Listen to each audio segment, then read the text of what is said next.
We've talked about this before, about post-traumatic slave syndrome and those types of things. Post-traumatic slave syndrome. Yeah. I don't think I've you never heard of that concept? Yeah, just like post-traumatic stress. You know, you have somebody that goes away. They just stay over. They gotta do 1 or 2 tours, right? So you're talking about somebody been in hundreds of years of slavery. So why can't that type of stress be passed down?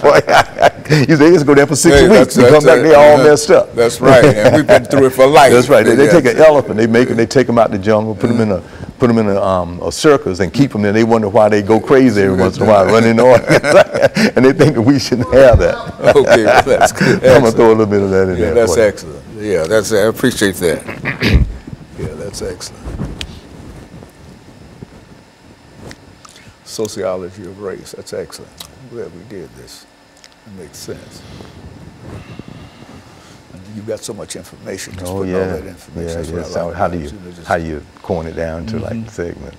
You need to go on and on about it. You know how we go. We go for 2 or 3 hours.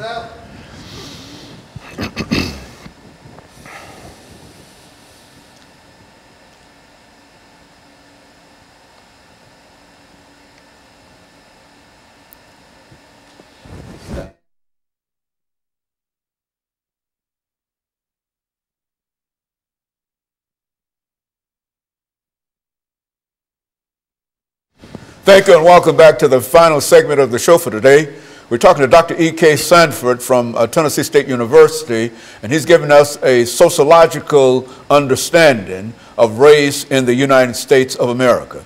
Doctor, during this last segment, let's see if we can further elaborate upon some of the things that you've already given us dealing with race in America, and give us any kind of example that you think might further sort of enhance our knowledge in reference to what we're doing here today. Okay, and as we said, race is a complex issue, so much so that sociologists look at overt and covert type of racism that exists within the society.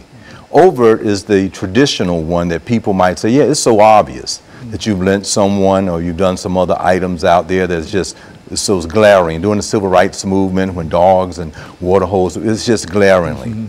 Covert is that type of a racism that when you go in and want to make a purchase, and the interest rates happens to be a lot more higher for one group of people than another group. That brings us into the conversation that when we really want to make an intervening inroads to racism in America, that we have to understand some of the basic key terms, and everyone has to understand them.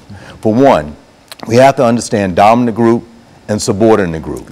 That given our country and its unfolding from 1619 to 2016, that there is a dominant culture within the social structure, within family, within economics, within medicine, within law, within the government, within mass media, communication, entertainment.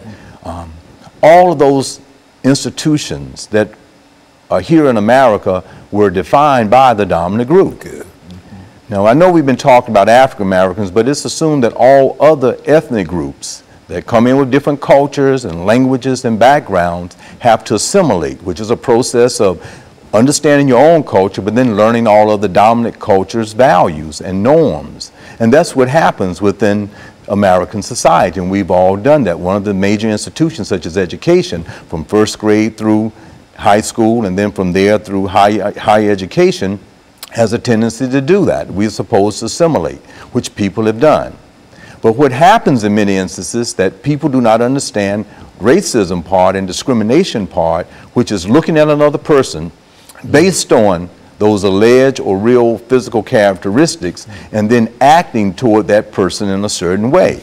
And when they do that consciously or unconsciously, it happens to be racism. Yes. Now, another term that we have to understand, in addition to dominant group, subordinate group, is that of prejudice. Prejudice is a negative attitude or belief that one has a tendency to generalize about that other group. And they do that because of the type of culture and society that we've grown up in.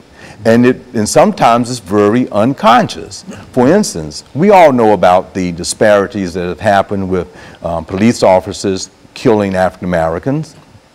I bet if we had a conversation with that police officer, he would say, some of my best friends are African American. We play basketball together. We have cookouts together. And mean it too. Yeah, and mean it too. But they do not understand that